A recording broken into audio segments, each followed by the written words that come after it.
আমরা 1971 সালে যুদ্ধ করতে পারি নাই। 2024 সালে ছাত্র আন্দোলনের মাধ্যমে এই হাসিনার ফ্যাসিস্টকে, এই ভারতের দালালকে আমরা বাংলাদেশ থেকে অপসারণ করতে পেরেছি।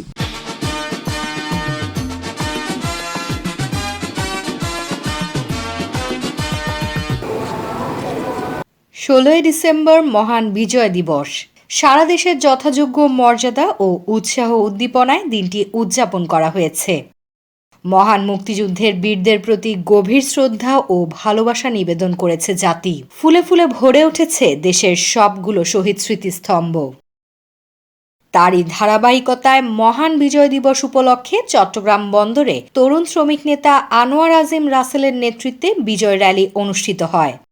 এ সময় উপস্থিত ছিলেন চট্টগ্রাম বন্দর কর্মচারী পরিষদের সাবেক সিবিএর সহ প্রচার সম্পাদক হুমায়ুন কবির। অন্যান্যদের মাঝে উপস্থিত ছিলেন মোহাম্মদ শাহজাহান, সিরাজ, আরিফ মাহমুদ, মোহাম্মদ নাসির উদ্দিন এবং চট্টগ্রাম মহানগর ছাত্রদলের সাবেক যুগ্ম সাধারণ সম্পাদক রাজীব হোসেন রুবেল সহ শ্রমিক দলের অন্যান্য নেতৃবৃন্দ।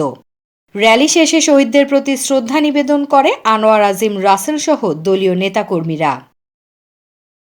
শ্রদ্ধা নিবেদন শেষে আনোয়ার আজিম রাসেল বলেন, ফ্যাসিস্ট হাসিনা বাংলাদেশকে অখণ্ডিত ভারত করতে চেয়েছিল। বাংলাদেশ জাতীয়তাবাদী শ্রমিক দল বন্দর থানা কর্তৃক আয়োজিত আজকের এই বিশাল বিজয় র্যালি এবং শোভাযাত্রা, আমরা 1971 সালে বিজয় দেখার সৌভাগ্য আমাদের হয়নি, কিন্তু 2024 সালে বিজয় দেখার সৌভাগ্য আমাদের হয়েছে।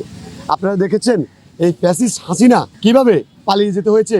এই রাক্ষস যে রক্তকেকো হাসিনা যে মানুষের জীবন নিয়ে, সারা বাংলাদেশের মানুষকে নিয়ে নীল নকশা তৈরি করার যে পায়তারা করেছিল, ইতিমধ্যে সে ব্যর্থ হয়েছে। তারপরও সে ভারতের সাহায্য নিয়ে ভারতের দোসর হিসেবে কাজ করছে। বাংলাদেশকে অখণ্ড ভারত হিসেবে তারা প্রতিষ্ঠিত করতে চায়। ইতিমধ্যে আপনারা বিভিন্ন যোগাযোগ মাধ্যমে দেখতে পেয়েছেন। ইনশাল্লাহ আমরা বাংলাদেশের নাগরিক, যতদিন পর্যন্ত শরীরে এক ফোঁটা রক্ত আছে, আমরা 1971 সালে যুদ্ধ করতে পারি নাই।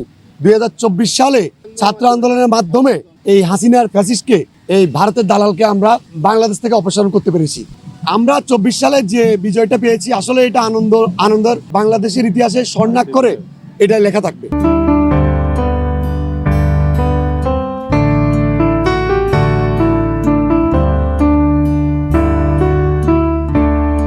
Desk news, Newsday 24।